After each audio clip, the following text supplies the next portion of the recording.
What's up, fam? We up. Energy low, but we up. Got a problem connecting. I guess I got too many people on the internet right now. But it is what it is. All right. What's up, fam? Oh, God. Let me go and get the hair together. All right. Give me your time to get in so we can do this toast. I usually like to do it before the afternoon, but I actually been waiting since about a little bit till 11. So I'm going to lay down a little bit more. Lay down, didn't feel like getting up. So now we here where we are right now. We're up on let's check. We're up on well, we're online on stream.me, Facebook, on both Facebook pages. We're not up or Periscope as of yet. At least that's what it looked like. So let's get it and let's see what's going on. All right, well, shit. Yeah, say I'm up on YouTube. Okay. I'm up on both pages on Facebook. So here we go, family. I want to welcome you to the congregation of the mighty. This is Gye-Nyame Journey Media. Girl, talk about anime. This is a Harvard Simple production, and this is the Daily Toast. Where we strive to blow up your old paradigm.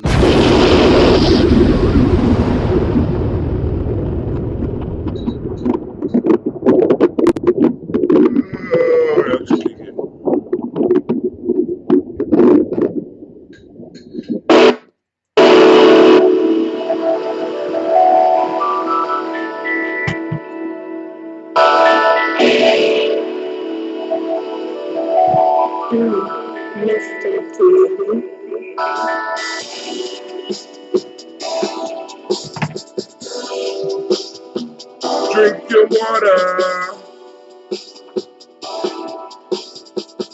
Come on, drink your water. But first, take your breath and drink some water. Take your breath and drink some water. Take your breath and drink some water. Take your breath. Drink, drink, drink, drink.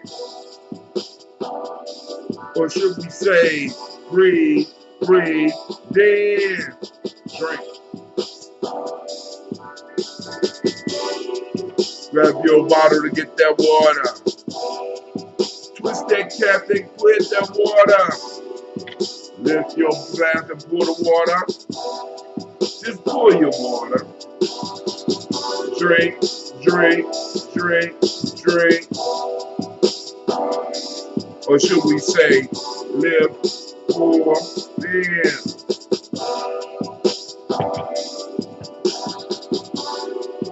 Move your body and get some water. Move your body and drink some water. Move your body and drink some water. Just move your body. Drink, drink, drink, drink. Or should we say, move, then.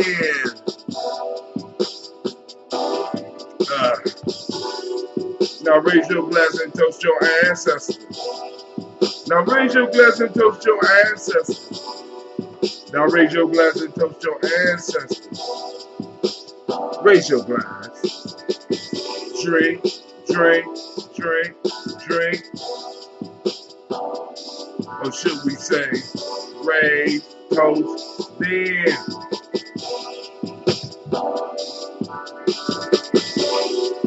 Lift your glass and drink some water. Take your breath and drink some water. Move your body, drink some water. Raise your glass and toast your ancestors. Breathe, live, move, drink. breathe, live, move, drink. I'm trying to get hype. Take your breath. Lift and pour. Move your body. Toast your ancestors. Break down.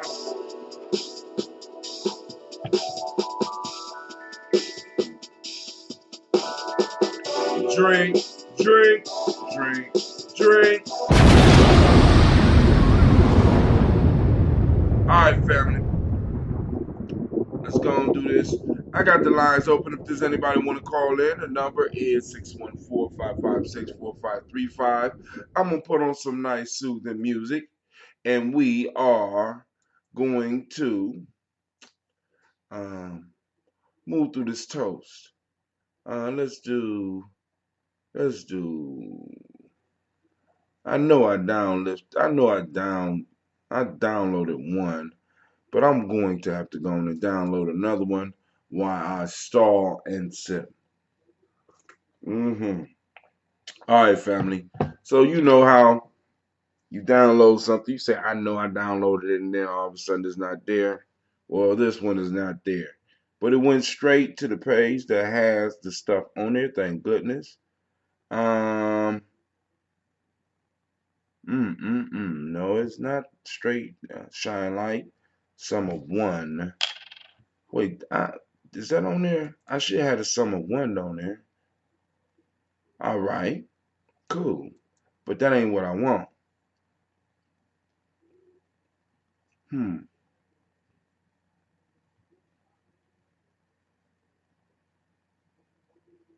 Travel quotes, welcome. Nope. Let me go. I should have had this before. So this is what we're going to do to finish this drink. We're going to throw on Spirit because I think I have a track. Yeah. No, this is actually Malik. So let's listen to Brother Malik. I'm going to drink my water and we're going to get started with this toast. Unless some of y'all call in and y'all want to have a conversation. It's 614-556-4535.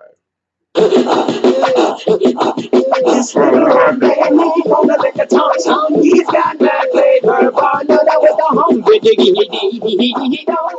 Abdul is about to come. The rhythms that I give them and the wisdoms that I drop. You can't stop it, can't top it. Take a biscuit, stop it. It's ethereal, quite literal, more advanced than fiber optics. The truth that I flip may cause inflictions. I rip the strip of conviction. I mean this. Alright, I grip the mic like the kind of fiendish. Malik A will all be the super genius in science and mathematics that allow me to say this. Not an ego, let's say we go back to Uranus. You draw us, Uranus, flee the chaos and confusion. Stimulating the five senses is not a mere illusion. Love and wisdom is all put it together like fusion. Soldiers poised us out to give a new world a contusion. Hit down on heaven from the sun. Hit down, I am the son of none but one, composed of six gods in the mix. Hit down on heaven from the sun. Hit down, I am the son of none but one, composed of six gods in the mix. Heretics and some critics, they say we rank first. We're not the baddest of the bad, nor the worst of the worst. We strive for some ornament in harmony with the universe. So whether we're unmovable like Mount Kilimanjaro, Africans will Africans, so I say no sorrow. We are the people of the day before yesterday. We are the people of the day after tomorrow. I have a dream someday that our youth will be walking down the streets, contemplating, nibbling on ginseng root, giving hell to those who aren't hard for sure, but for show. Pretending what you hadn't thought but said and didn't know. Claiming set, throwing up gang signs, society's got you snared. What the hell is that sign language? For the spiritually impaired, I'm not a player hater, I'm just a player fader. What goes around comes around, vengeance is mine, I'll catch you later. Hit down, I'm hailing from the sun. Hit down, I am the son of none but one, composed of six gods in a mix. Hit down, I'm hailing from the sun. Hit down, I am the son of none but one, composed of six gods in the mix. No man shall get the best of me. Romance, the great test of me, the part of me that strives up and begins to pull up the rest of me. Conquering selfish, true manifest destiny, and good reflects this. As I become more mindful, godliness pierces the blindfold, and I take it to the line so you can't check this. I pump courage to the chest, but suckers come for test. And when they come for test, there's no need to press a 9. I've got to buck a sucker with great outflux of the mind. My clairvoyance is a product of mind sight, creating the foresight instead of hindsight. My boy MC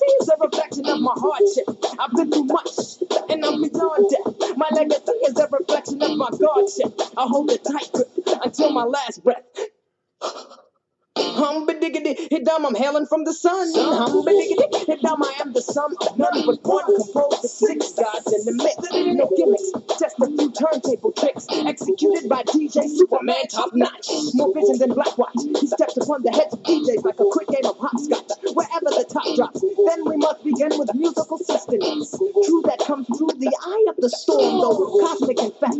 This child's tracks are produced in his humanoid form. We are the sum of none but one. Now, I know we heard that before, played that before, so y'all know I had that downloaded. So somehow Spreaker's deciding what is gonna keep and what is gonna throw off. I don't understand. All right, so that was Summer One by Brother Malik, Spirit Fame. Brother also is very active in the community, so we're gonna send shouts out, shouts out, shouts out as usual. Much respect, much respect. All right, let's get this toast on. Man, I had this long diatribe that I was gonna go into. I don't even feel like it right now. Actually, I'm not even feeling that. Yeah, that's Brother Malik. I don't know if you know him, but brother gets down. Um, uh, I think it was produced by Storm as well. Actually, I got it from Storm, so uh, I think it's produced by Storm. So I gotta go through my database and see really what I got from Storm and really because I had a whole bunch of songs uploaded, but like I said, it decides on what it want to keep. So one day I come in and I got all my songs. Next day I come in, they all gone. You understand what I'm saying? So it's crazy. So, but we had our Warrior training yesterday, and it was a beautiful experience. Now, so in our talk, I used all the time for them. Let them do the anime piece. So we didn't really get into our stuff, but in a sense, the anime is our stuff. Now, um, so I put on a video um, by Wisecrack. For those that's not hip to it, you can look them up on YouTube. And they do deep analysis of things. And they did a deep analysis of anime show called Escape from Titan or Titan. It's about basically the whole cartoon is about these giant, um, like zombie like people eating giants, and they live in these walls, and these people live in these walls trying to keep these giants out. So they broke down all the seasons. They talked about season one, but this show was focused on season 2 and 3 and the philosophical underpinnings or the philosophical idea that the show was working on. I mean, it was deep, but now see, this is why I get into doing these conversations with the young people, because one, this is coming from something that they like, because all of them knew the the anime or cartoon that they were talking about. As a matter of fact, there was a commercial that actually used the Giants, a car commercial that actually used the Giants in the commercial, because they was chasing the car and the car was able to get away from them. Clever commercial. But anyway, the philosophical idea behind the cartoon was the idea of friends and enemies. And I mean, like, they do their research. So they went and did their research, and they found the philosopher who talks about this idea that in order for society to be held together, you have to be clear on who your friends, and you have to be clear on who are your enemies. And I'm like, damn, I'm listening to this, and it's deep, because this is being shot at our kids, right? And you're able to connect this show as well as the other shows with deep ideas that individuals write theses on, and hold chairs at universities You know what I'm saying? Because they sit up here and think about this stuff. But yet we got cartoon makers that's putting these deep ideas in these TV shows that most adults will walk by and be like, "Oh, you just being silly, and I don't know why you're watching this junk." When this cartoon, the idea of this cartoon about friends that's based on the philosophical concept of friends and enemies, and how every society, in order to hold itself together, or at least this is the theory, every society, in order to hold itself together, has to have the scary other out there, the enemy out there that forces society to work together because they don't want the enemy to overtake them. And it's like, damn, where's that for our community? I mean, I know we got enemies outside, but why isn't that philosophy working for our community? You know what I'm saying? And it's like, yo, I mean, we got clear enemies. We got clear. I mean, you hear example after example after example of people coming together, rounding up the circling up and tribing up and preparing themselves. Except for us, we the universal sacrificial lamb of everybody. You know what I'm saying? Our ideas are used, our labor is used, and then when we need some type of return or some type of comeuppance, we are we are dismissed. And it's like, oh no, no, no, you got to love your enemies. But you can't build a society on that. You can't hold a tribe together on loving your enemies. What you do is, in a sense, because some people misunderstand the concept, you end up surrendering to your enemy, even unbeknownst to yourself. You don't know that you have what's being thrown on you is a doctrine of consistent surrender. The love energy is being poured in the wrong direction. And because the love energy has been poured in the wrong direction, you strive to be accepted by others. You strive to be accepted by the scary other rather than clinging to your own. I have a story. I was in the fifth grade, and there was a bully. He actually was. He was. Me and him was real cool. We was friends and shit. And I didn't really like his actions because I didn't like bullies and shit. And and as long as he was messing with somebody that really, you know what I'm saying, that really could actually give him some competition, I didn't mind. But one day we was in the schoolyard because this is when we used to play before school. You know what I'm saying? Y'all remember schoolyards where you used to be able to go on the playground and play before school started, right? We go on the playground and we would play football. And I noticed that this dude was picking on somebody much smaller than him. I mean, like this dude didn't even stand a chance with this dude. And I'm like, even the other bullies. I mean, because in school you got multiple bullies. Even the other kids was like, man, leave that dude alone, man. But nobody, he forget y'all, boom, boom, boom. They know they could have whooped him, but they just would let this. So I'm looking at him, and it's like it wasn't that I knew that I could whoop him, right? But playing in our games, I was faster. You know what I'm saying? And many, like when he tried to run up and try to wrestle, you know what I'm saying? He would end up on the ground. When he would try to punch at me sometime, I would notice, because I've been getting my ass whooped my whole life. You know what I'm saying? I'm just being honest about it. I had uncles. I had young old uncles. I don't know if y'all had those, but they were the youngest in their family, and they were separated by a few years from everybody else. So they were too young to be totally grown, but yet not that far ahead of me. So I would get my ass kicked. So I had to learn how and one of my uncles was a boxer. So I had to learn. So everybody else is out here talking about, I'm a boxer, I box and boom, boom, boom, I do karate. I was doing martial arts and all this. I'm sitting up here like, yo, but I really didn't like to fight.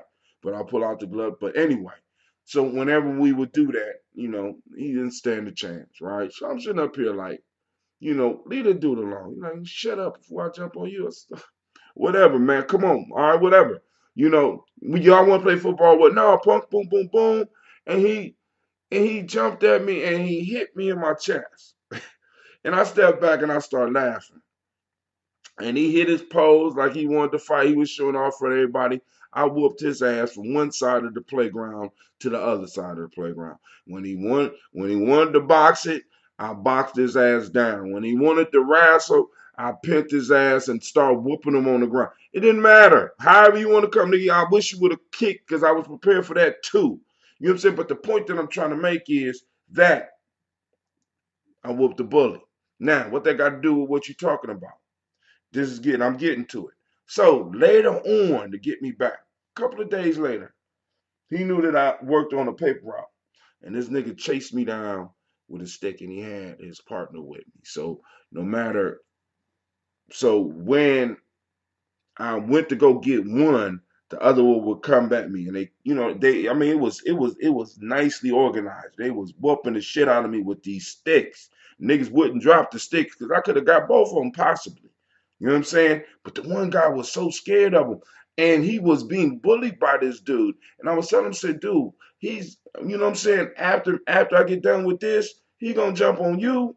You know what I'm saying? And I'm gonna beat your ass when I catch you. So it don't make no difference. So y'all gonna get your shit off now, right? Boom, boom. So they doing it, right? So I take my ass whooping. I get home, you know what I'm saying? They follow me home with the sticks. I couldn't find me a stick, boom, boom, boom. Every time I went for one, they cut off. It was beautiful, and it was strategic. And both the niggas live right by me, right? Now this is the point. This is the point, and this is what I mean. This is sucker logic here, right? This dude was being bullied by this same dude that was bullying everybody else. But he decided to side with this dude. He decided to side with this dude. This dude is bullying you. I'll whoop his ass right now in front of you, and he will never mess with you again. But you decide to side with him. You know what I'm saying? I don't understand. I done seen him embarrass you in front of your mama. I done seen him disrespect your house. I done seen him disrespect you. I don't understand. Right? And this is the situation we are in as a people. It's like we're so scared that we side with the people that don't like us and that's bullying us. Just like this dude that sided with this dude that I could have beat. All you gotta do is get out the way. Just don't hit me in the back with the stick. Let me get at this nigga. Just trust me. But no. He sided with the bully, and that's exactly what we do. He didn't love him. I mean, at that point in time, he was too young. He didn't understand. He didn't love himself, and it was sad. You know what I'm saying? Because right after he got done, and right after they got done jumping me, he soon after whooped that boy's ass, and it was just ridiculous. And I'm sitting up here like, wow. You know, I mean, I go into what happened after that, because I never saw that nigga. I never saw that dude again. And he lived right down the street. But hey, it is what it is. But the point that I'm trying to make is that sucker logic. It don't work. You know what I'm saying? Sign with your enemy because you think you're gonna get some benefit because he's able to jump on somebody else. Right now, it don't work. And that's what we do as a people. We're siding with everybody else but ourselves. We won't, you know what I'm saying? Even when we see the person or the beings or the group that's whooping us getting their ass kicked, we won't step away and so that they can get their full comeuppance. No, we got to save them. Family, I'm just saying as a tribe, man, there's a time for us to start circling the wagons. That's the term I was looking for. It's time for us to start circling our wagons. It's time for us to start working together. We got, and check this out. We're very quick to cut each other off. Very quick. And I'm guilty of it too.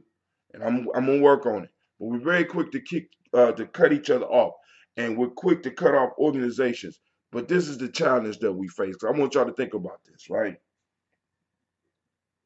We'll get mad and say that an individual should go out and vote. Now, whether you do or not, that's your business. I have no judgment on that for you at this point in time. You understand what I'm saying? Because there was no tickets passed out in Columbus, Ohio, where motherfuckers was actually talking about this, vote for this motherfucker, don't vote for this. Because if we want people to vote, we got to go on at least do the due diligence to give them the tools so that they can vote in a way that will benefit the group. Right now, so we will tell people go vote just in case your one vote can help this system work on our behalf. Just it might make a difference. It might. But yet many of us live in areas where we have organizations, where we have the clout, where we have the skill to get that organization to start being effective for the people around them, and we will cut that shit off. We have the actual capabilities to do something right there in the community that we are, but we will cut that shit off. Right? Be like, oh, they're not this, oh, they're not that, blah, blah, blah. When all we have to do is do what we do on our jobs every motherfucking day. Bide your time. Period. It makes no sense to me. We'll work for a corporation for 30 years and never have opportunity to make any change in that motherfucking institution. We'll vote for all of our lives and never never see the effects of these votes actually changing shit. But yet we got organizations in our community where we can actually make changes, and guess what? We will cut them motherfuckers off. We won't even deal with them. We won't. And it's a goddamn shame because you actually can have more effect on your community by getting involved in the organizations in the community rather than throwing your vote away in many cases. Hell, you could get with that organization with your clout and get a committee to work on putting together a ticket so that you can distribute to the people that you want to vote. But no, what we do, the slightest thing, we'll turn our back and be like, I'm not fucking with them no more. But then we don't do that at our jobs. See, because we don't really understand the concept of friends and enemies. The importance, and what's crazy, I hate to say this, the importance of your enemy. Because your enemy is what makes it possible for you to build your community. The outsider makes it possible. The dangerous outsider makes it possible for you to build your community, or makes it possible for you to help somebody else build theirs up. So that once you get done building their shit, they will turn around and make you the outsider. Isn't that our story in America?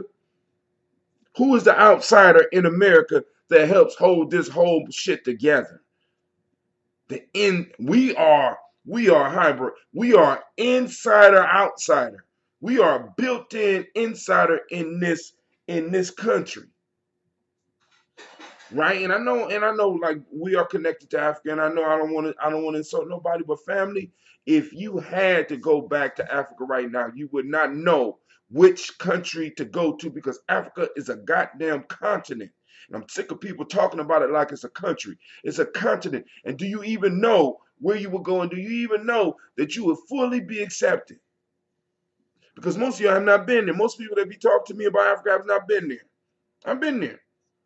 I got a crew that I can go and chill with.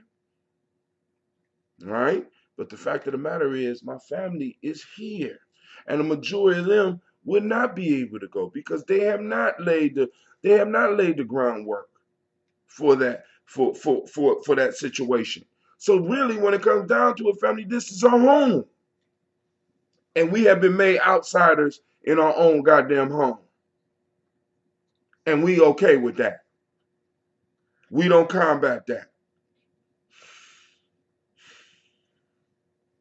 Yo, so Kwanzaa is coming up, family. And this is an opportunity, once again, another year has gone by, and this is an opportunity for us to come together. To come together. It's an opportunity for those 7 days from the 26th to January 1st for us to celebrate us, for us to remember good times, for us to remember struggles, for us to remember who the dangerous outsiders are. You know, in traditional society, Sasha, close that please. In traditional society, you just because you was born into it does not mean that you belong to it. You had a free period. And that's like at Sasha's age. You know what I'm saying? That's like until you hit puberty. Then you had to make a critical choice whether you were going to join the adult society or stay a child for the rest of your life. Now, Sasha says stay a child. If you stayed a child, you were forever an outsider in that community. You would not have any voting. I mean, if there was a vote, you would have no say so. You would have no land. You would have to stay with your parents. And you got to wonder how your parents would feel about you being a child forever. Sasha, I love you, but you can't be a child forever, baby. You got to take some responsibilities. You know what I'm saying? So in traditional society, unlike a lot of people will tell you, you weren't just born into that shit. You would have to become a member of the society. You would have to be born through the womb of society. You was born into the family through the first womb, which is your mother. And then you would have to be born through the womb of the tribe or the community through the rites.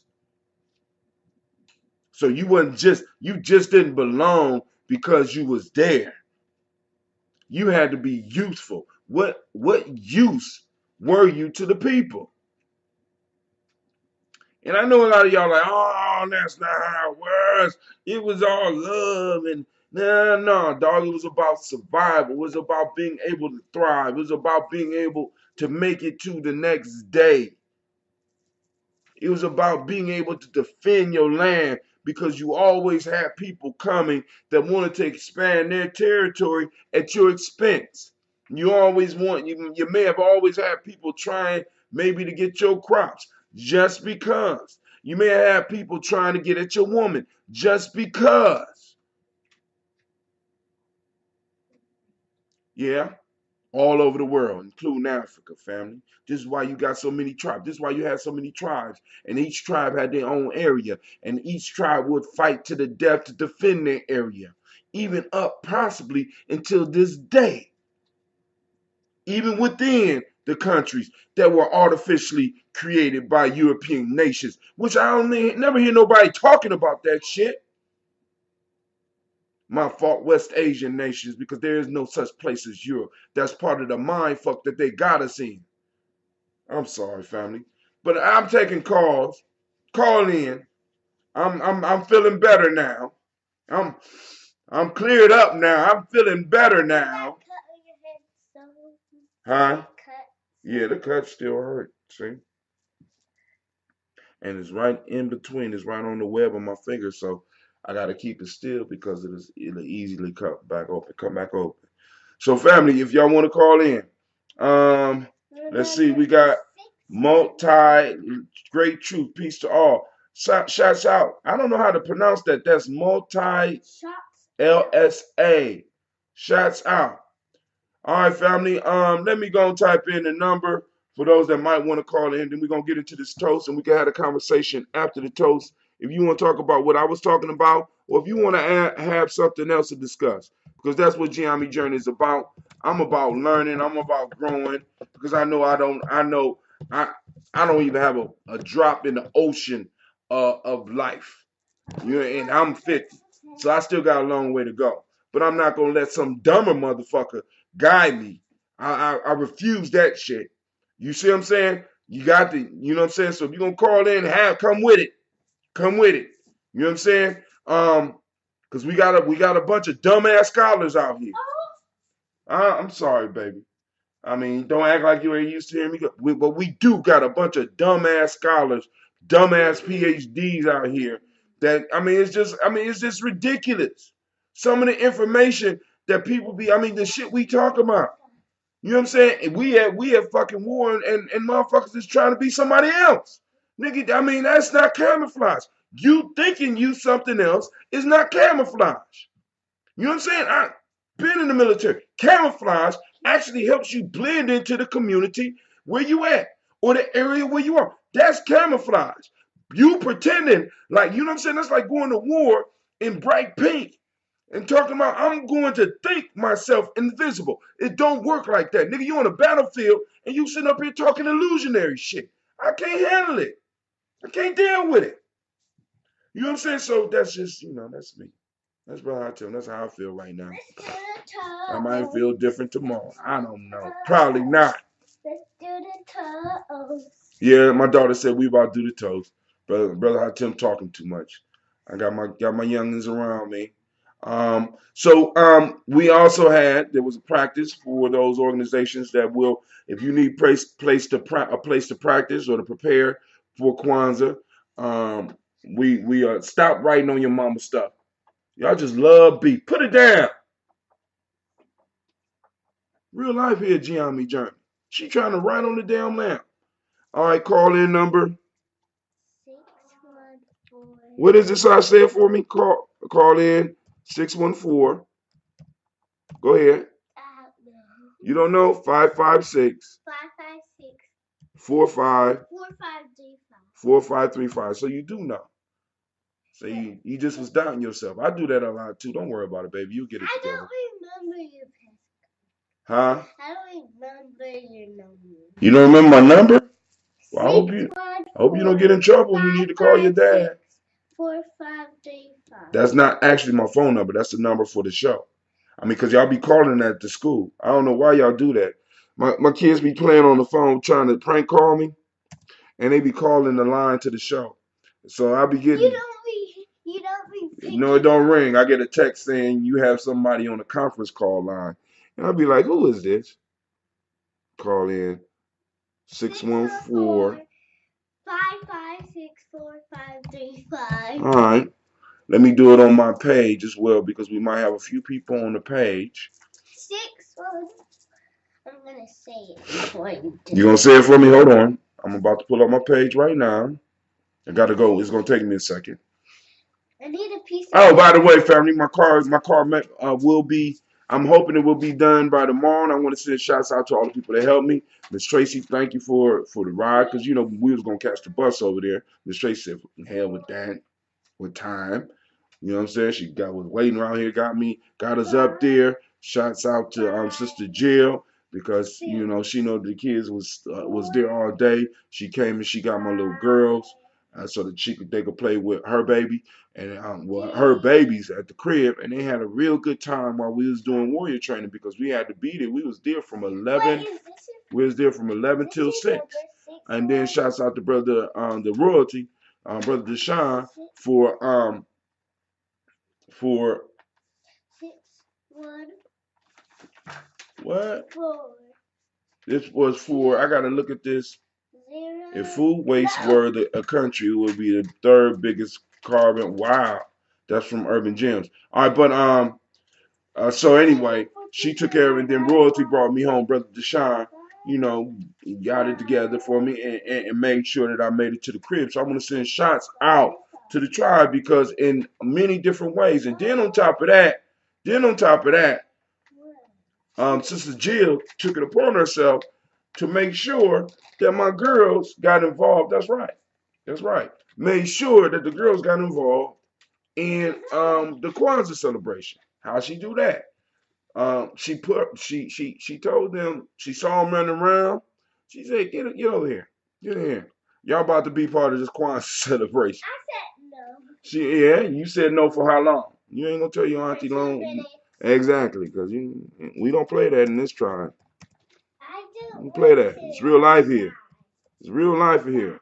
You know what I'm saying? We know a lot of you young people trying to push away from greatness because you wanna fit in. But make sure your children understand this. That the people that usually fit in are usually like everybody else. And unfortunately, the majority of people you don't want to be. Just saying. I mean, we cool. They're people cool, but If you want to strive for greatness, you can't be like everybody else. You can't. You're not going to fit in. You're going to be weird. So, all right, so I put the call, but I guess nobody calling in via Sister Navita. What's up, Sister Navita? And Sister Navita, man, Sister Navita fed the whole crew. God damn it. Family, listen. Fed the whole crew, right? Then on top of that, Levon, her grandson, had an episode together for us to watch. And he wanted to focus on the love aspect of, you know what I'm saying? His lesson was about loving somebody enough to sacrifice for them. See, y'all, we're slipping on the lessons that our kids are getting. And what we have to make sure is that the lessons that they are getting from them are the lessons that we need to build the tribe, to build the community, to build the nation.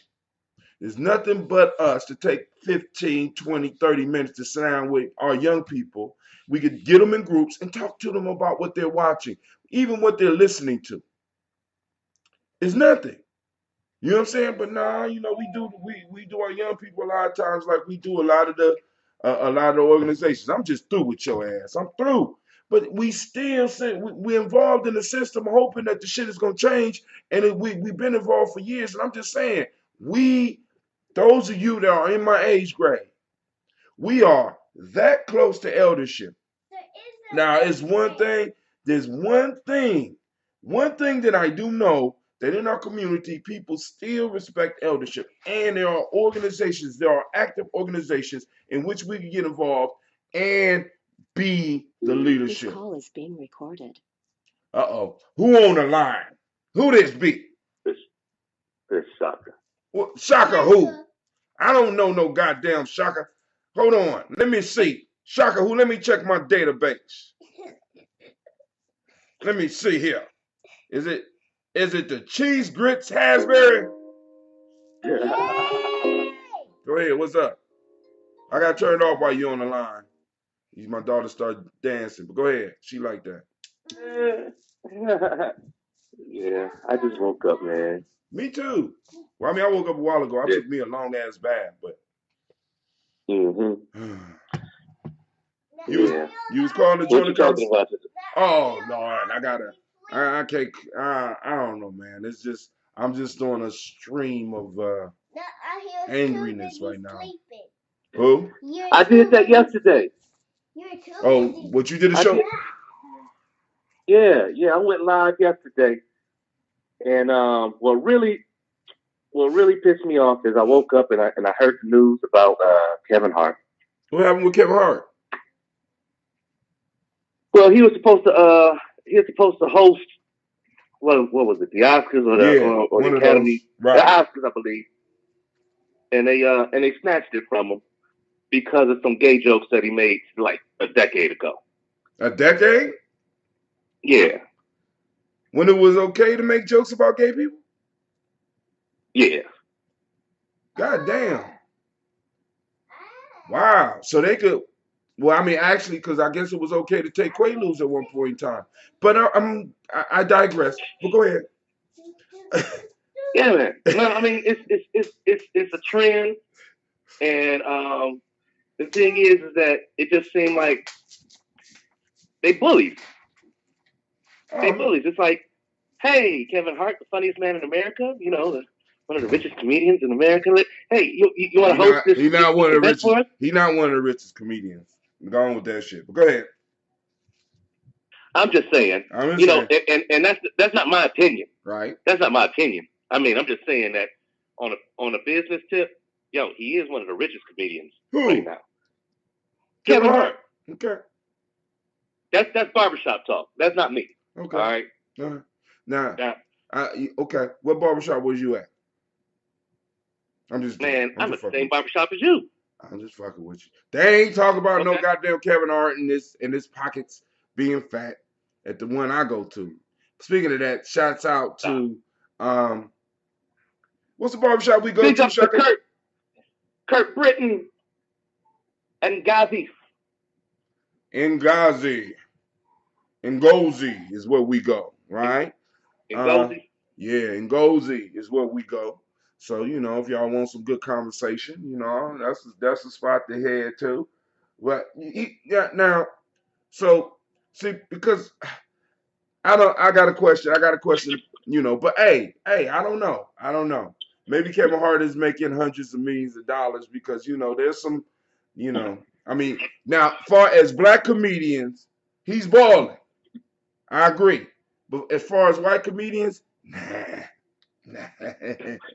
No, no, I no, mean, no, no, no, no, no, no, no, no, no, no, no. Go ahead. we gotta go look at some situations because I'm talking about this is a I mean listen, and I was on the other side of the conversation for a long time.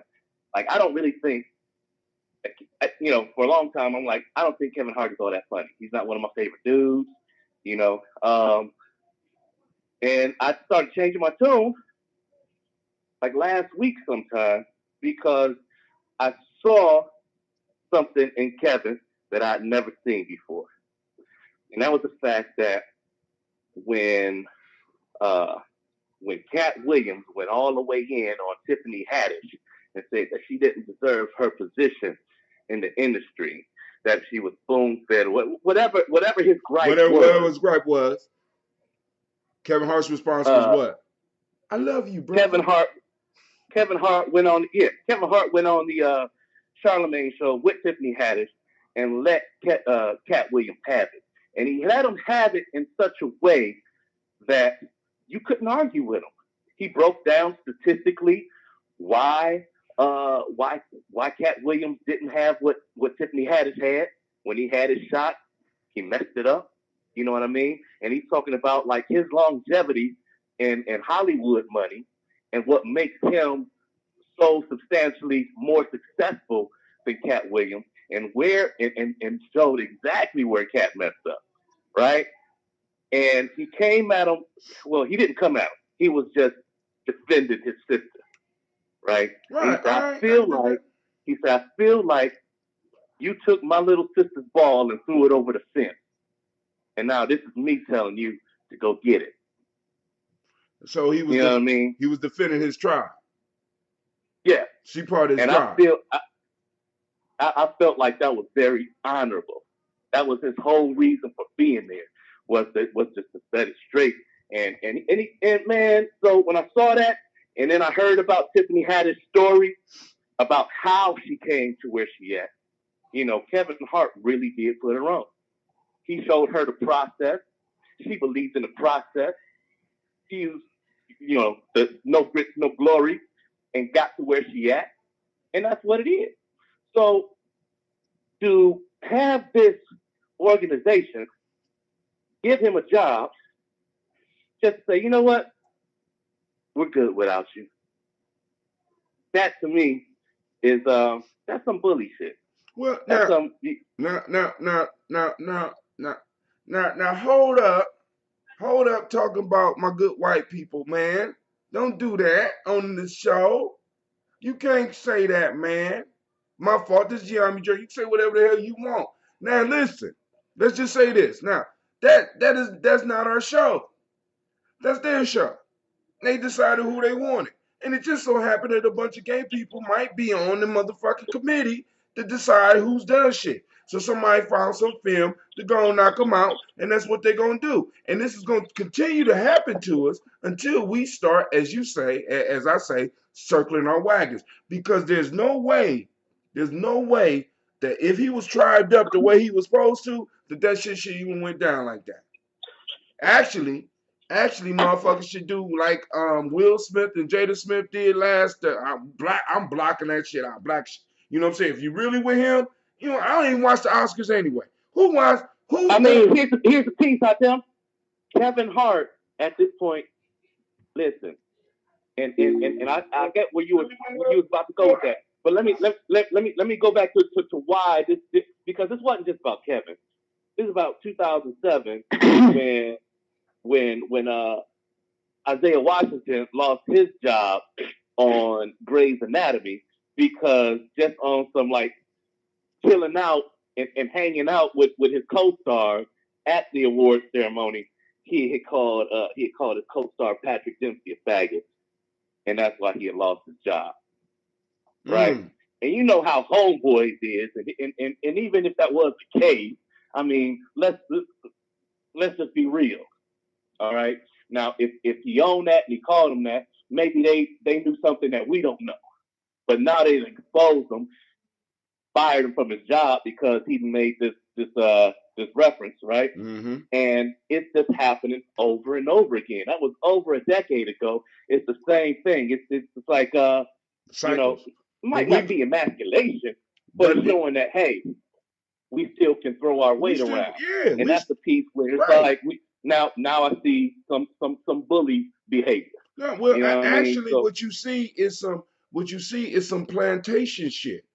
Every now and then, I have to just beat somebody's ass to make sure that all the other slaves stay in line, dude. I mean, this is basic shit. This is actually, like I said in the discussion of the anime yesterday. We covered this shit. Black folks are the eternal outsiders in this society. So we have to be checked. They have to circle their wagons against us. You even told a story, and I wanted to tell you, I don't even know if you understood that you told the story where wagons were circled. When you told the stories about the Mexicans versus the black dude, and they, was one black dude on the job, and he was talking fly to them, and they put all their stuff on one side, and he put all his stuff on one side, and they looked and said, this stack is Mexican, that stack is black. We the only ones that are not circling our wagons. We're the only ones that's not doing that shit. We're the only ones that's not adhering to the whole concept of tribe. But we got another caller on the line. Go ahead. Hi, this is Sister Navita. How's everyone doing? I'm doing good. I need some more of that hot sauce so I can clear myself out. When the children said that you was over there sweating, I thought they was joking. And then my son eats this hot sauce and he is like nothing to him. But I thought, I didn't even think, I looked over at you and I thought you was on trial or some shit, the way you was sweating. I was like, damn, I said it out loud, remember? Not trial, not OJ. He looked like he was on trial, baby. That sweat was coming down his face so profusely. I was like, but Jesus, but But anyway, I wanted to say, the Kevin Hart situation. This is what kind of I wish we would learn as a family, as a tribe, as a group. That I don't think it's the way the Oscars have, and we've been treating black folks over the years of its history, and for the mere fact that we have been long coming. We have people who we get roles like what is it, Denzel in Training Day win, but he can't get the role to win it for a Malcolm X role. We shouldn't even, as black people, I don't even think we should fuck with the Oscars myself. I don't think we should even host. That. I don't even think we should participate. They can nominate our movies and shit, but we just don't need to show the fuck up for that. And we just should start our own, huh? That's what I was going to say. And I was going to say that with Kevin Hart's money, he could really expedite that shit and make it happen like right now. I mean, you talk about I think you arrested. I think you actually arrested his money. The Kool-Aid with the white folks. Me personally, I think that he would be afraid to do something. No, like that. I mean Kevin Hart understands that. When you have your season, it's a very small window. So his whole piece is that he worked smarter, not harder during this whole piece, and that's what got him to the point where people were saying, "Hey, he the man on top right now." He is. And, I don't just drink the Kool-Aid, bad choice of words. Yeah, but I mean, but I think Kevin, they say he does a lot for black folks. Corey Holcomb talks about that all the time. That he does a lot for black folks. But right, and he don't toot his own horn, and that's the other thing. It's on the Charlemagne show. I recognize that he don't toot his own horn. So it's a lot of things that I didn't know about Kevin because it didn't come out of his mouth. He got such a big mouth, you think. But then when and Charlemagne gave him his act, man, listen, I just didn't know. All right, you never really know what what other people doing, especially when you ain't looking. You know what I mean? And what they say, man, what's that whole old poster? It says integrity. What's the word? It says integrity, real big. They might have like some. I know what you're talking about. Somebody at my job actually has it up. Really, it's what you do when no one's looking. What something you, like that. Right. What you do when no one is looking. Yeah. Right. That's close enough. And yeah. And I'm just saying, I just didn't know. Well, I mean, I just saw a silly dude, you know what I mean? And for like the past 20 years, like even the Wayans brothers, right? Like Sean and Marlon Wayans, it just makes it impossible for me to see them in a light of helping Black America and taking care of business just because, you know, they was on such coonery. Am I allowed to say that? This you know what I mean? Journey. Say what the fuck you want. Now listen. Right. Now, I'm gonna go back to the Wayans, man. I mean, you talking about the Wayans? I mean, right. So name all the Wayans that you know of. Keenan Ivory, Wayans, Sean Wayans, Marlon Wayans, Damon Wayans, Kim Wayans, Damon Wayans Jr. You just named 6 people from one family, and you was looking at that as coonery. They put on 6 people. No.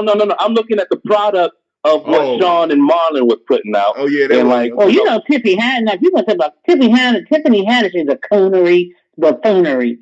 I can't stand her, and I think what Kathie Williams said about her shit was true. But I don't think of the Wayans like that either. I mean, let me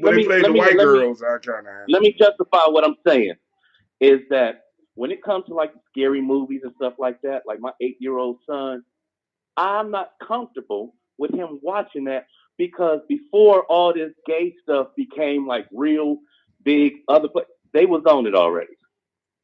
So like, you know, like the little jokes on there where it's like, should I wear this inside or on the outside? Right? And you think he's talking about his shirt. You know what I mean? It's like, hold on a second. I wasn't ready for that. My son ain't ready for that. You know what I mean? Right, but that's a rated R movie, right? That's a rated R movie. But I mean, Kevin Hart put the dress on. I mean, you know, it's unfortunate though. I think that some of them, when they're in that realm, some of them, what they say, they go along to get along. But you know, I don't think he's gonna. I don't like when I think it's Marlon. It's always playing some gay ass dude on that scary movie shit or whatever. Right. But I think that. I mean, Sean, that's what I'm saying. It was Sean that was always playing that gay. So they ain't gonna be able to host the Oscars either. But I think they still, you know, they do a lot. They brought their whole. So you say Kevin Hart did put a dress on? Yeah. I think I remember him putting some kind of dress on. Yeah. You just look it up on the internet. Even the one that people bigging up, Dave Chappelle did it too. So you know. No. Man, shut up. When did Chappelle put Men the dress in on? Tights. Look it up. Men in Tights. The movie Men in Tights. Y'all, I mean, like I said, motherfuckers be doing all this part-time research. Might have been Men in Tights too. Even if he did put the dress on, he changed, damn it. Oh man, everybody changed. Just I mean, in that case, everybody needs the benefit of the doubt, then, right? I'm just saying. Right. I mean, just because motherfuckers put on a dress don't mean. And stuff, yeah. I mean, that's what I'm saying. And we don't see. Hood movie is Jamie Foxx in a dress. In what? The who? But he was already Wanda, so it don't matter. But I think the evolution of the time, you know, people may have put the dress on. We've all put it on metaphorically at some point, but we grow. Say that. We move say that for me. Say that again. Say that again. We all put on the dress metaphorically, right? I mean, and I mean, because our whole existence is metaphor. You know what I'm saying? We existed. In order for us to survive, we have to exist in metaphor. You know what I'm saying? But then some of us act like, oh no, come on now. You know, some of y'all putting on dresses every time you go to work. Get the fuck up out of here with that shit. You know what I'm saying? Now, you better say we all gonna put the dress on metaphorically. Right. You know? But then we look at some of these trying to put some work in. I got to give you the credit for that. At least even though you put the damn dress on. See, because for me, the argument between Kevin Hart and Cat Williams is stupid because they both got whole groups of black people that they've been helping. So I'm sitting up here like, yo, now, and I do understand the point of Tiffany Haddish, but motherfuckers can't be so sensitive that you can't allow somebody to critique the work and ask a simple question. No, let's go ahead. Hey, let's be for real now. Go ahead. Cat Williams was just salty that he was not where she's at. I mean, like she's already surpassed his, whether they were coons or not. She's already surpassed his shit because she got a mentor showing her the ropes. Stop. I think he said Omar Epps. I mean, not Omar Epps. Mike Epps and Cat Williams. They was both there before. They both shot they shot, and they both are where they at now. Nothing against Mike Epps because Mike is doing this thing somewhat, but Cat is. But that's not true though, because Tiffany Haddish been around since Def Comedy Jam. I remember her. She sucks, but I remember Tiffany Haddish from Def Comedy Jam. She sucked back then.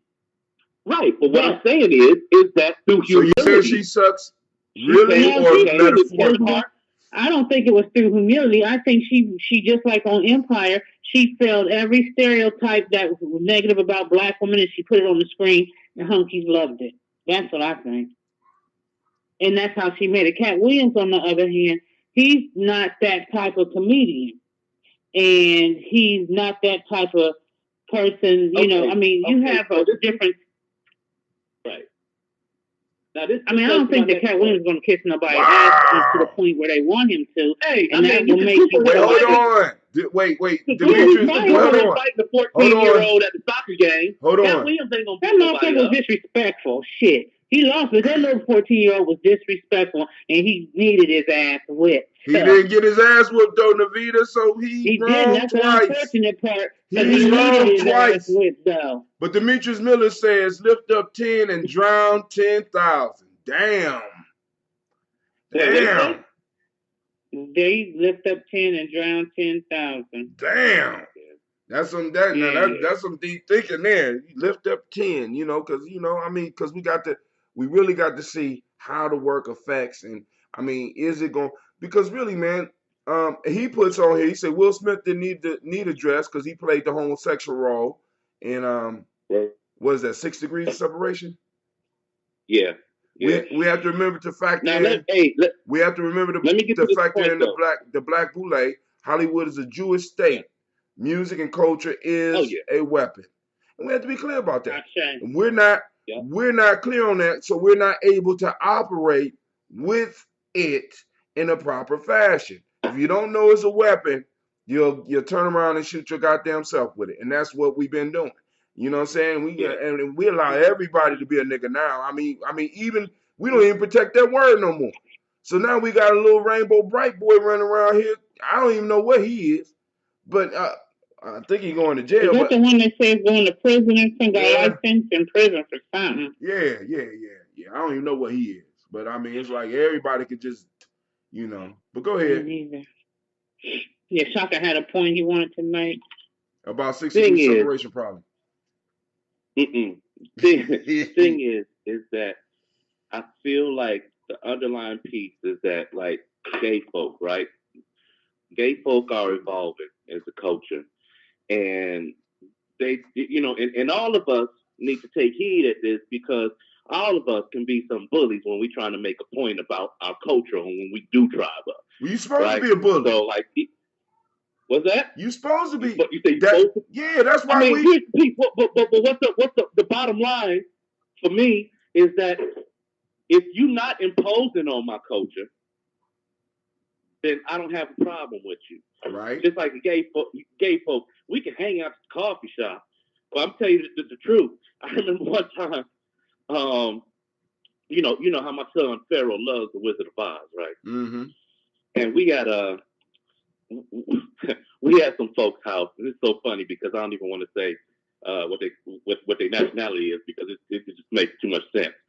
So we had his friend's house, and it's all little dudes there, right? And Pharaoh's like, let's play, and it's all little dudes, and then a little sister, It's like 3 years old. She's running around, whatever. And so Pharaoh like, oh, let's play Wizard of Oz. I want to be the Scarecrow because he loves being Scarecrow. He loves being Michael Jackson so he can sing. He was doing this whole thing so he could sing You Can't Win, right? And so one of the other little boys was like, I want to be the Scarecrow. And then the parent, she steps in. She's like, yeah, Pharaoh, how about you be one of the other ones? Hell no. Like the Tin Man or the Lion. And then a dude step in and he's like, or Dorothy. And I'm like, hold on. You're not allowed to talk to my son no more. And I just left it at that. And that was the last time we visited that house. You know what I mean? We let them play it out or whatever. And whether they understand it or not, you ain't gonna instruct my son. And I bet if he was in school, they would have gave him that same opportunity to be Dorothy. And I'm just like, yo, you don't do that shit with my son. Well, that was just in the news, Shaka. Someone did that to somebody's son. Like, what? Let them wear a dress. Yep. You need to wear a dress. Experiment. Yeah, that's some bullshit. But what I'm saying is they got to get their point across. They got to make it as normal as possible, make it fit into American society. And one of the issues that we have in our community is that we are not bullies when it comes to our culture. You know, we need to be. When it comes to each other, but when it comes to other motherfuckers talking about our culture or wanting to have a discussion about our culture, we lay back. No, we need to give them the goddamn business. You know what I'm saying? Especially when they say shit like you're very mad about slavery. It didn't affect you. It wasn't like you was there. Well, shut up, Becky. I ain't fucking with you. I ain't got time. I ain't even got have time to have a discussion with you. So you saying history ain't important. So we might as well take history out of every school because history is not important. Because you believe that history don't affect people. I don't. Go on with the bullshit. Could have helped to get that money back then. Right. And then no. What is that? Chase Bank that they still inherited from getting their start in the slave trade. They wasn't there. They wasn't there. So why are they getting the benefits of it? Hey, but you can't go that far. You know what I'm saying? Because that's like taboo for us, right? Because we don't feel that we deserve to make people feel the way that we feel because it's so bad. You know what I'm saying? It's bad to make somebody feel like you ain't shit. You know what I'm saying? Even though you go through it all the time. You get pulled over by police, treat you like you ain't shit. You go through certain lines, you might get treated like you ain't shit. Whenever it comes to your cultural perspective, it's treated like it's not shit. Even by some of our people, some of our folks that become illusionary about the shit. It's like when a nigga tell you the slave trade never happened. When you talking to a black person, they tell you some shit like the slave trade never happened. You need to cut off the conversation. You need to stop even dealing with this motherfucker. I ain't got time to talk. I had one nigga ask me one time, well, if the slave trade happened, where are all the ships? Dumb ass nigga, the ships was made out of wood. It was made out of wood. I mean, this is the shit that you got to deal with. So you got a replica of one in downtown Columbus, motherfucker. Shit. But hold on, that's a replica. I don't even know if it's still down there no more, but it's not. That wasn't even a replica because that shit was small. That wasn't even a replica. That was a replica of the Nina Pinta or the Santa Maria. That wasn't a replica of the actual slave ships. They were big. And it's like, where the trains at? Where all the forests that they got the wood for? Nigga, where all the forests for the houses? Nigga, this is the shit. This is what I deal with. Not only from outside, but I got motherfuckers on the inside with us. Inside. I've heard that too. We was already here. There wasn't even a slave. The slave trade didn't even happen. It wasn't to the magnitude that we think it was. Here we go. I remember the major point. And it's also relevant to where we at right here. Is that when you look at the whole fiasco, why are black comedians relevant in the first place? And I'll tell you why. Why are we having this long conversation about these individuals? I'll tell you why. It's because they have a responsibility, and they, amongst all the other entertainers, are more responsible for cultivating social norms through their routine. If I say Goonie Goo Goo, everybody know where I'm coming from. If I say ice cream, everybody know where I'm coming from. Right? If I say pineapples, I don't know where People you come know. from. I don't know where you come from with In all one word, they're training America through their stand-ups, through their punchlines. And if you could take the punchline to the workplace and misquote it, and then you got other people going back to see, well, let me see what the real joke was. Man, music don't do that. All right? People can take the music to and and use it in regular, you know, like my man Biggie say, you know what I mean? Or like Pac say, keep your head up. All right, that's cool. That's cool.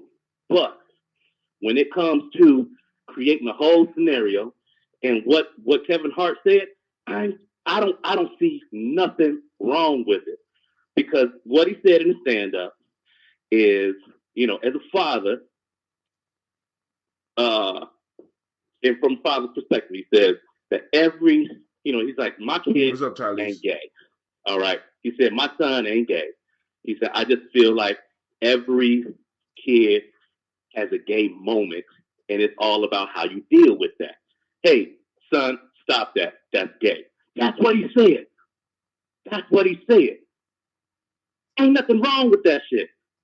Ain't nothing wrong with the fact Unless you that gay gay and people sensitive. sometimes y'all the punchline, and that's some funny shit. You think we ain't the punchline? That's some funny shit. All the time. If we shot back every time that we was a punchline, you understand? We will stop being the punchline as much. See, they understand. They understand. We don't understand. We allow ourselves to be the punchline, and it's cool. Oh, get over it. You and your feelings. Other motherfuckers shut down business opportunities. So black folks can be, you know what I'm saying? I mean, we don't understand the game. Like I said, sometimes you gotta be a bully. You know what I'm saying? And as adults and as adults, we know this shit is the fact. Sometimes you got to be the bully. Because if you don't speak up, they're not gonna prepare your plate. So sometimes you got to let motherfuckers know I'm in the room. Not only I'm in the room, I'm about to run this motherfucker.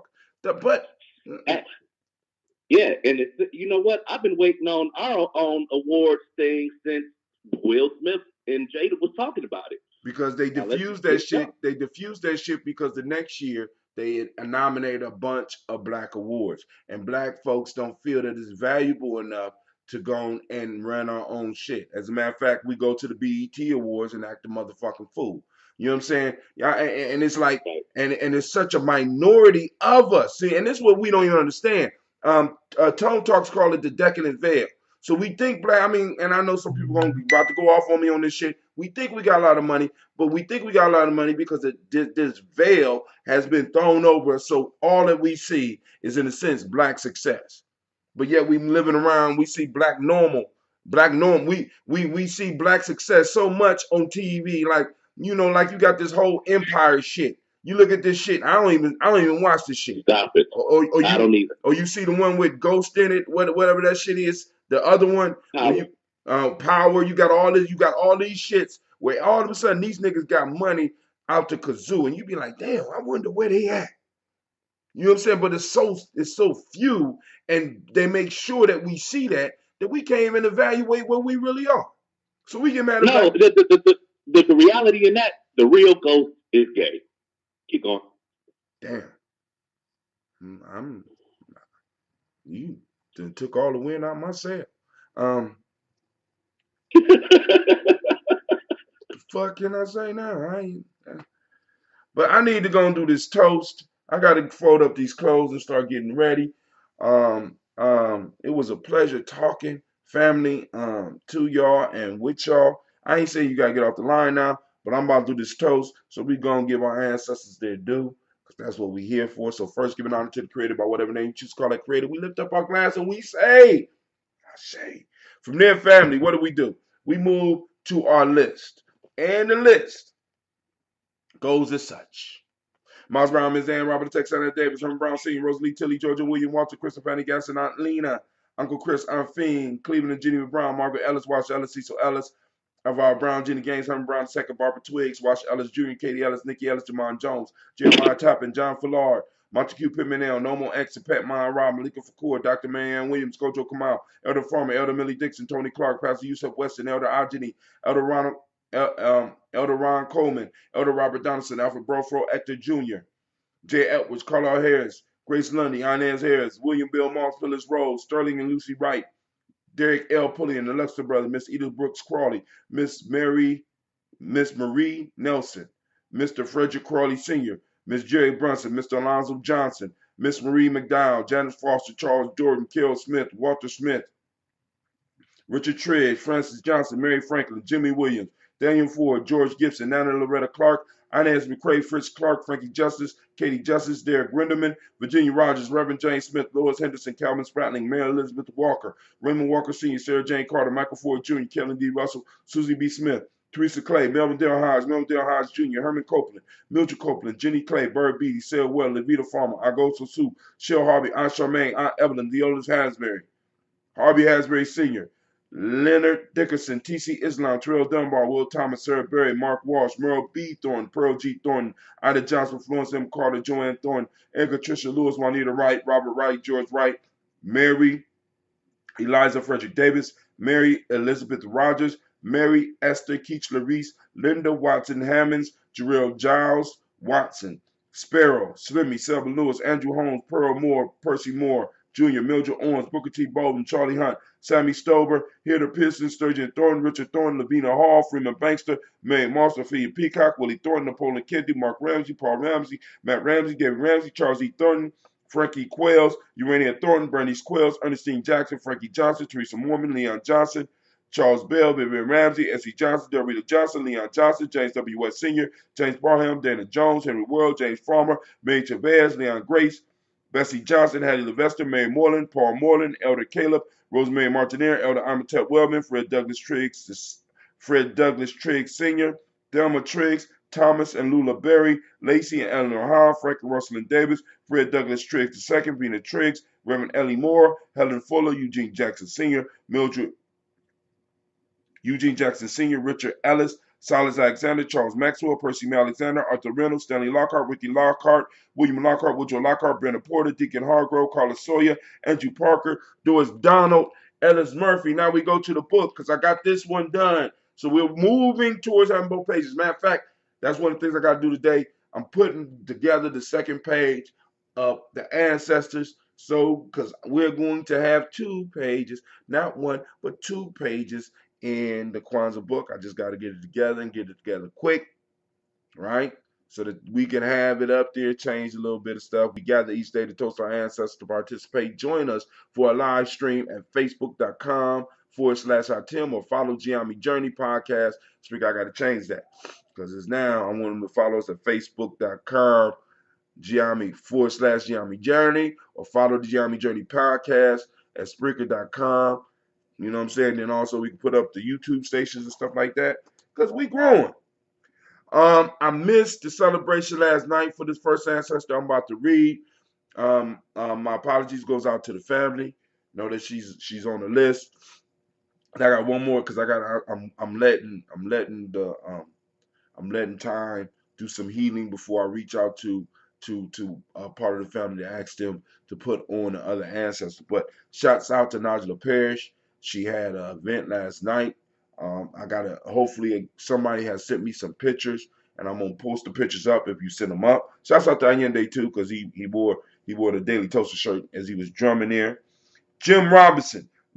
First Najla Parrish, Jim Robinson, Gladys Johnson, Valerie Clark, John and Mary Sullivan, Dirk Johnson, Antonio Johnson, Delise Waters, Shelby McClendon, Annie Ferguson, William Ferguson, Michael and Charlene Morgan, Sybil Edwards McNabb, Mazarine Coper, George Swan, Edmonia Grayson, Charles Scott, Charles H. Scott, Reginald Oliver, Linda Howard, Jacqueline Broadus, Ethel H. McNair, Lois Fernandez, Edward R. Benson Sr., Barbara Ann Reed, Dorothy Ann Reed, John Reed, Shechem Aha Reed Jr., John Reed Jr., Patricia Reed, Ray McCormick Sr., Sabrina Easley, Rayshawn Easley, Javea McCormick, Nevaeh Mitchell, Ozella Watson, Hugo Watson, John Caldwell Sr., Robbie Lee Caldwell, Charles Walker Sr., Charlie Walker, Cecil Russell, Diane Urban, Haroon Phillips, William Ford, Margaret Logan, Phyllis Barnett, Lee Irvin Sr., Michael Irvin, Henrietta Irby, Mildred Armstead, Margaret Armstead, Catherine Anthony, Ruby Brown, Morel Ellis, Elizabeth Battles, Jeanette Sanders, Jerry C. Sanders, Roy Pruitt, H.J. Brantley Sr., Henry Wilson, Rufus Jenkins, Minnie Wilson, Catherine Sanders, Baba Naeem, Tim Butler, Ramey Laura Newton, J.B. Foggy, Thomas Newton Sr., John Dewey and Ruth Beard, Ann Pitts, Donald Carter, Lily Green, Nathan Green, Beth Vaughn, Lud Oz, Elijah Oz, Rome Oz, Henry West Staten, Joe Jamel Oz, Miss Vanilla, Albert Motley, Geraldine Elizabeth, Douglas Thompson, Erlington Houston, Albert Moore, Leroy Q. Heath Sr., Margaret Towns, Mary Williams, Martha Ford Dawson, Big Mama, Nanny Harris, Ebo Ford, James Hairston, Mona Ann Lewis, Cornetta Lyman Lewis, John Jackson, William Dallas Lewis, Mary Frances Chappelle Jackson, Michael Slade, Joanne Perkins, and Richard Jackson.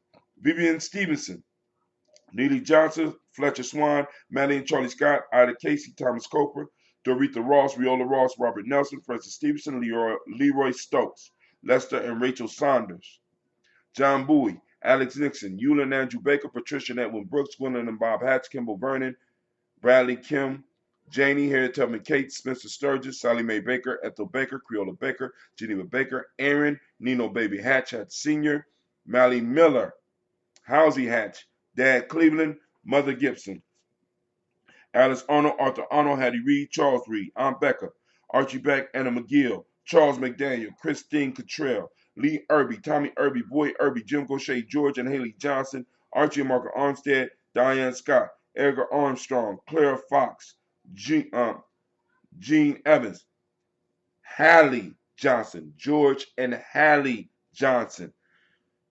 I'm getting this, sis. I'm going to get it together. Donna Hill, Richard Cleavers, Jerry Doyle, Amina Robinson, Mary Nichols, Patricia Williams, Shabaka Teray, Greg G2 Gibson, Emma McClennan, Dan Wilkinson Sr., Ruth Carter, June Cox, Ruth Cox, Paula Cox, Ronald Irving, Judy Hubbard, Irene Johnson, Francis Booth Jefferson, Stacy Trice, Frank Smith, Mother Bertha, Michael Leonard, David Brown, Hazel Gatson, Jerry Bradley, Brian Watson Jr., Kaniko Parsons, Jason Cathy, Thomas Bradley, also known as Uncle Bookie, also known as Gypsy. Shots out.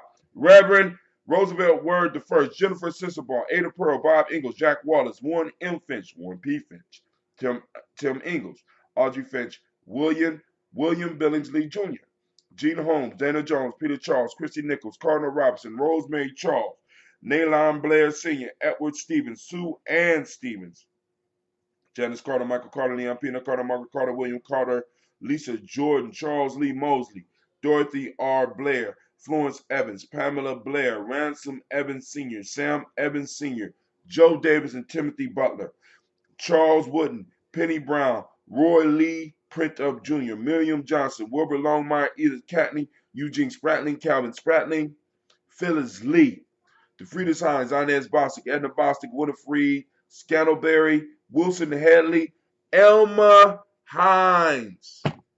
Family, we lift up the glass and we say Ashe. From there, we move to the present moment, and we won't go through the sound effects today, but I will let you know we on a hunt for Imani. We're tracking Imani down. We're going to find it. We're going to find it, whether it's male or female. We're going to find you, Imani, and we're going to post up pictures. Hashtag found Imani. Hashtag faith found. Hashtag, you know what I'm saying? Found my principal Imani. You know what I'm saying? Because we got to learn to look for what we want. You know what I'm saying? Other than that, all the rest of this is just fruitless. You know what I'm saying? We got to start looking for what we want. We got to start programming our children to start finding what we want rather than constantly stumbling on shit we don't want. Because that's what we're doing. Because we're not on purpose, we accidentally fall on shit that we don't need to. When you on purpose and live your life on purpose, you don't have to worry about the accidents of life. You know what I'm saying? I'm just saying. I mean, it's like we haphazardly exist. So motherfuckers throw out a little piece of news and we discuss that shit. That shit ain't on our purpose. We need to keep moving. I'm just saying. All right. And make sure you get your merchandise. Make sure you get the merchandise. It's real life here, Gye-Nyame Journey. The hustle is real. All right. Hustle builds muscle. The hustle builds muscle. Imani, I'm thinking about getting a booth during Kwanzaa, having Gina man it because she did good at the last one except for losing my money. But all right, Imani. Today, for those who don't speak the language, is faith. The demonic principle is harmony. The M7 of the day, or a Millennium 7, is trust. The color is red, as you can see. Gender is the Hermetic law of the day. And if you were born on this day, the day of the week, not the date, but born on the day of the week. Today is your day. Congratulations. Your day name is, if you're male, is Kwesi, and if you're a female, is Akasua, right? Male is Kwesi. Shouts out to Kwesi. I know you might be listening, bro. All right. Here we go. Here we go. All right, so we lift up our glass for the present moment, knowing that the moment is all we have, so we got to take full advantage of it. And the best way to take advantage of it is as a tribe. You know, as they say, if you want to go somewhere fast, go by yourself. What is it? If you want to go somewhere fast, go by yourself. But if you want to go something along the lines, well, you know, you can go fast by yourself, but as a group, if you want it to last or something, I gotta remember that one. My mind, hold on. I'm still toasting. Stop it. So we lift up our glass to this present moment and we say, I say, stop it.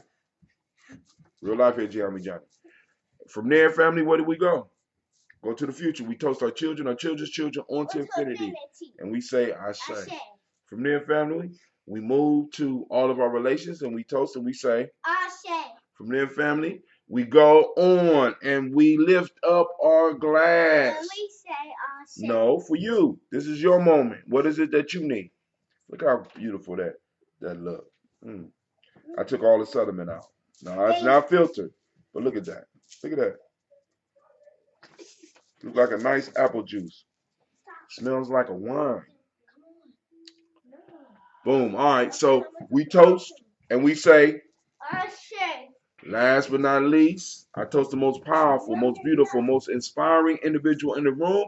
And you know who that happens to be? That happens to be you, my daily toasters. Those that take the time in some form of fashion to participate in this GNJ media experience. I lift up my glass to you and we say, Ashe, Ashe, Ashe. Just letting y'all know that's some real glass. This ain't no big plastic cup. We grown folks. We sip out of real glass right. Grown folks sip on real glass right here. So with that, done with the toast. Lord have mercy.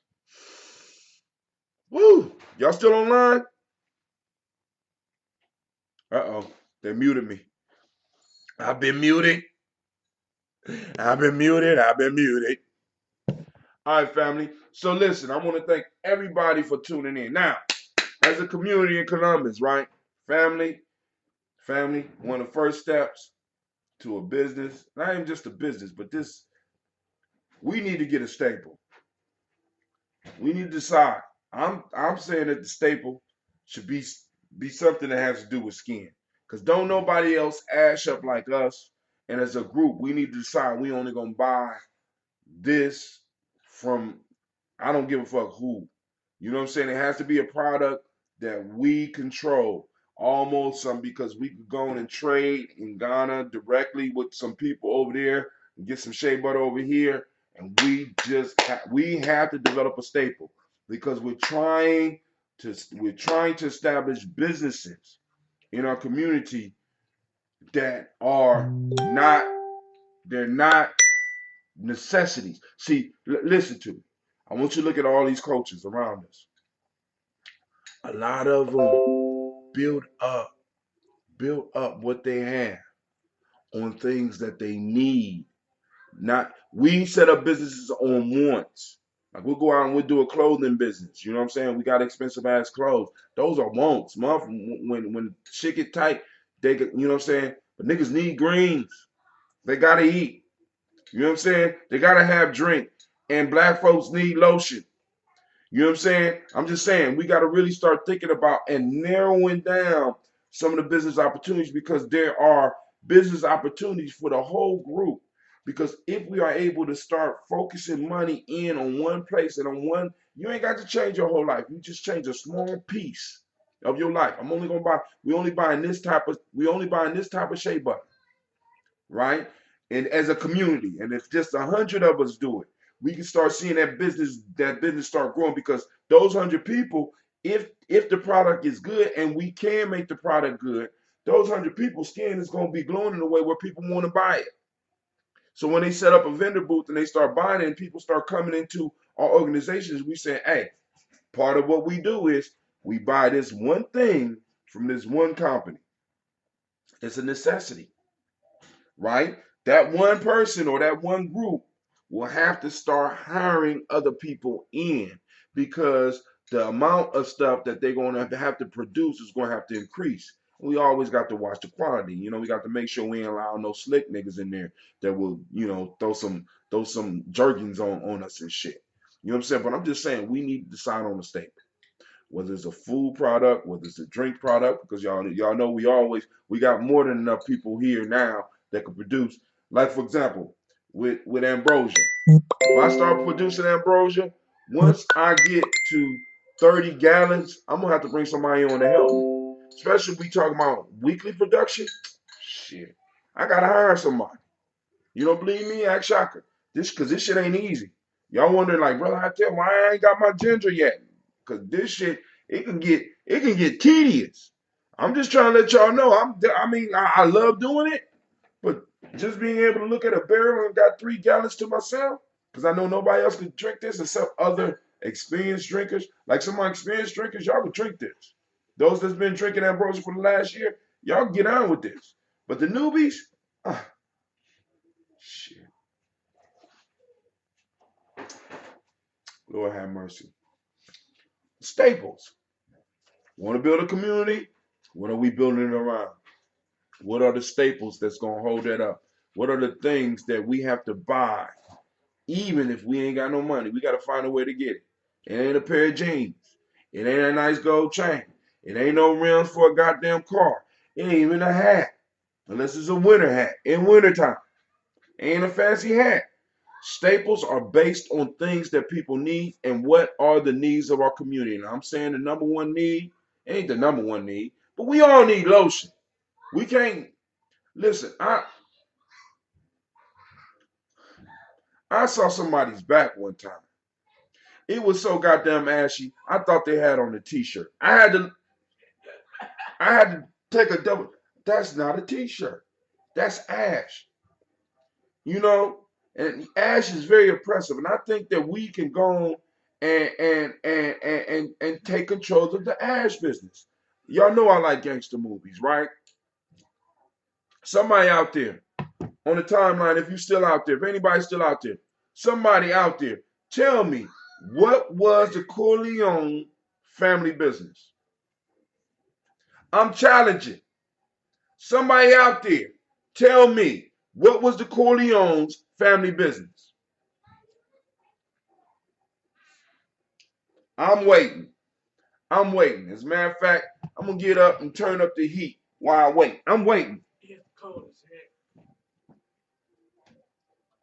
cold too? Yeah. Oh, we're going to put it up. We putting it up. We going to.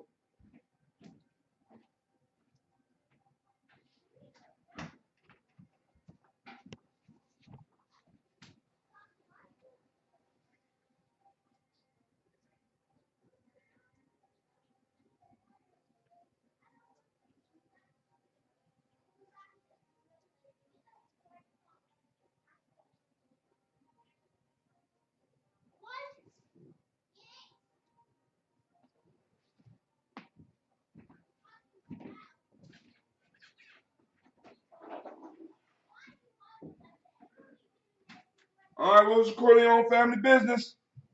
Come on. Son, it smell like you eating one of my eggs. I did. Ooh, boy, what's wrong with you? Nobody know. Come on now. Y'all got to know. I ain't going to even answer it. I'm going to let y'all go think about it. But it wasn't crime. The foundational business. Matter of fact, I do got to tell you in order to finish my point. Damn. Shaki, you out there? Navita, you still out there?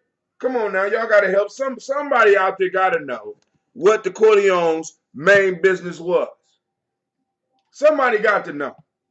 You know what I'm saying? Because we got all these so-called gangsters in our community, but none of these motherfuckers really understand the concept of the gangster. All these, no, we got thug, rogue motherfuckers. We got rogue one. We ain't got no goddamn gangsters. We got rogues. We got motherfuckers just running at random, claiming some shit that they don't even understand. Let me tell you what the Corleone's major business was. The olive oil business.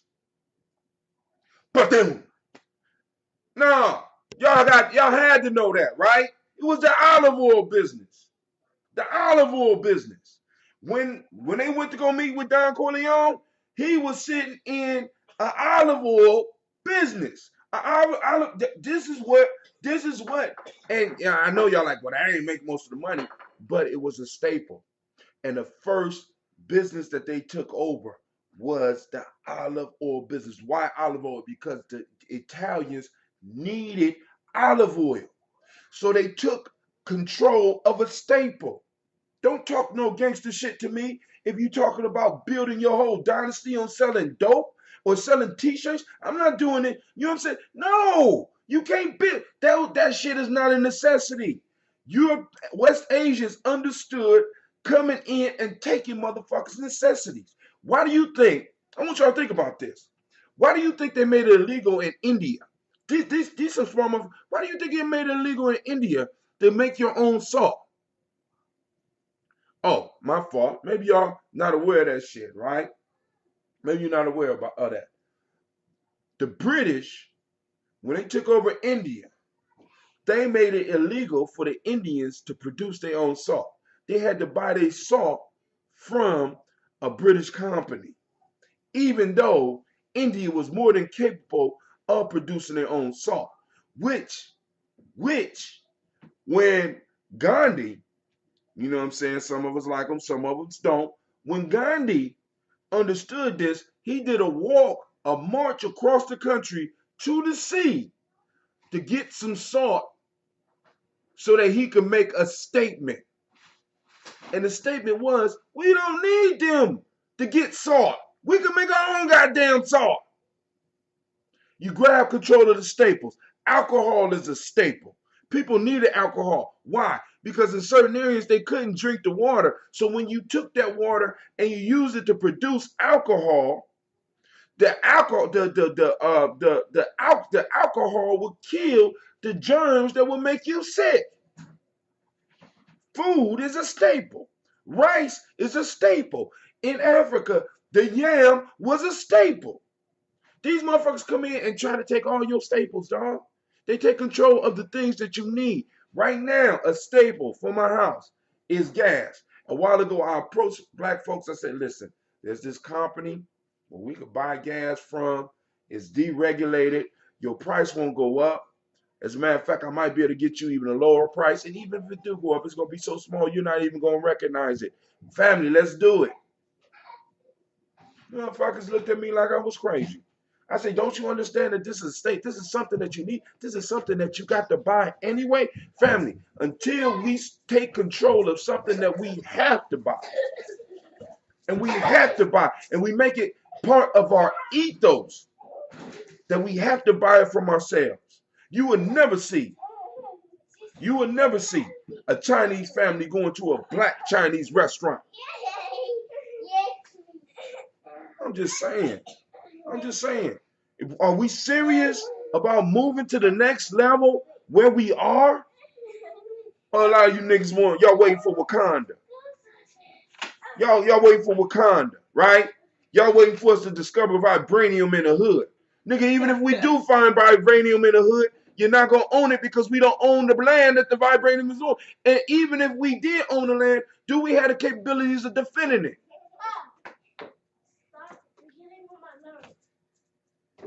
No, thought not. So I'm feeling so much better now.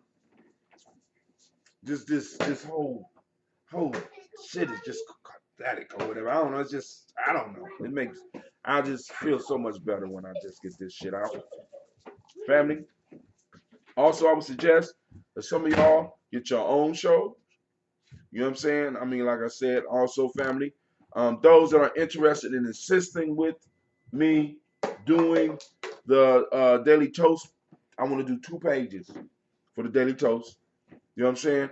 You can donate directly to Columbus Kwanzaa 365.com. You know what I'm saying? And just in the notes, when you making the donation, there's a note. You put a note for the Daily Toast, for Brother Hatim's Daily Toast. And maybe we might get more than 2 pages. You know what I'm saying? Because Brother Kwame already pledged 30. I ain't get pledged for anybody else, but I'm quite sure some of y'all out there probably done, you know what I'm saying? Don't give $10, then come back later and talk about, I wanted that to know. You have to put the note, because I'm with them on that one. If it don't have the note, then I'm not even arguing about the shit. You have to have the foresight, the insight to put on the note, this is for the Daily Toast, right? Donations, please, family. We need to go and support our own holidays and keep it powerful. That's it for today. I don't have any more announcements. The black signal is back up. I am mastering it. And what I found out about this software, family, is that we can even produce a newsletter for all those that I have the email addresses of. This shit is incredible. It's incredible, right? So, so what I have to do is I have to put a registration piece out, because when you just sign up with your phone number, that's all I get, right? But for all those that I don't have the email address and I don't have where you are, I have to start. I got to develop a database so that we can keep track of that, and we're gonna do that. Dang, 1.5 gigabytes. All right, family. If there's nothing else, I am out. I hope that this thing is still recording. Okay, we still live. Uh-oh. All right, family. I want to thank each and every last one. I want to remind you that you are now listening to Gye-Nyame Journey Media. Welcome to the Congregation of the Mighty. This is the Daily Toast, and of course, you know it's a Heart of a Simple production. Family, where we do nothing but strive to blow up those paradigms, those old paradigms. That's what's holding us. Man. You know what this reminds me of? And I know y'all like, God damn it, Brother Hatim, I thought it was over. I was watching, y'all know I love comic books, right? I was watching, actually this was a movie. It was Flashpoint. And what basically happened is that Flash went back in time and saved his mom. And when he did that, he fucked up the whole DC timeline. So there's separate, at that point where he saved his mom, there's separate points of history in DC where things start to happen. And he ended up in another world where Batman wasn't Bruce Wayne, it was his father, right? Now, I'm skipping all that. Well, anyway,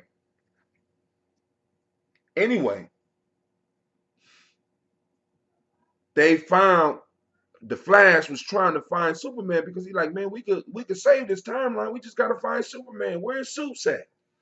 And they do all their research, and they find out that because when he changed the timeline, instead of the missile coming down or the plane that Superman was born or that his family put him in, instead of it landing in Kansas, it landed in Metropolis or somewhere like that. And the U.S. government got hold of Superman. And what they did was they studied Superman.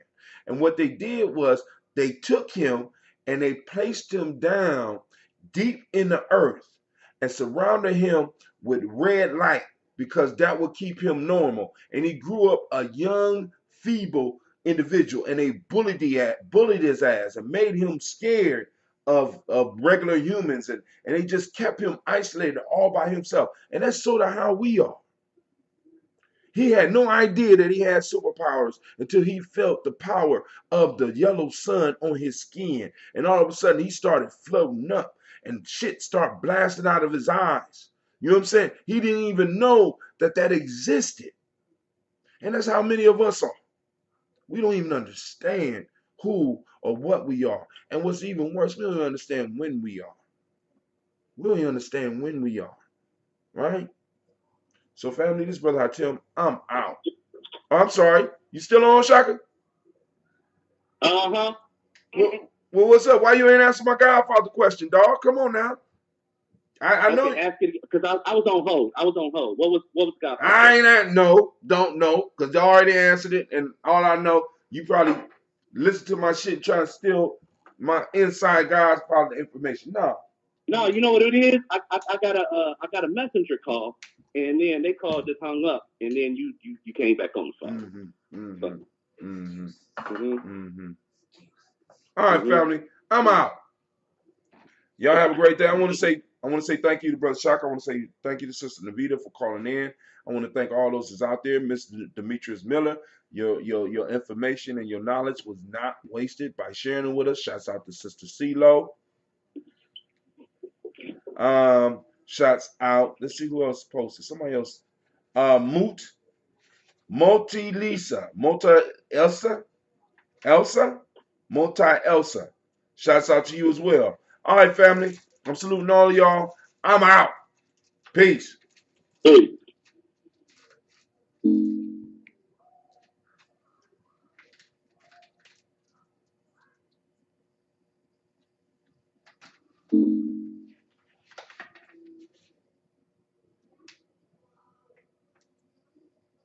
How many of my age you at?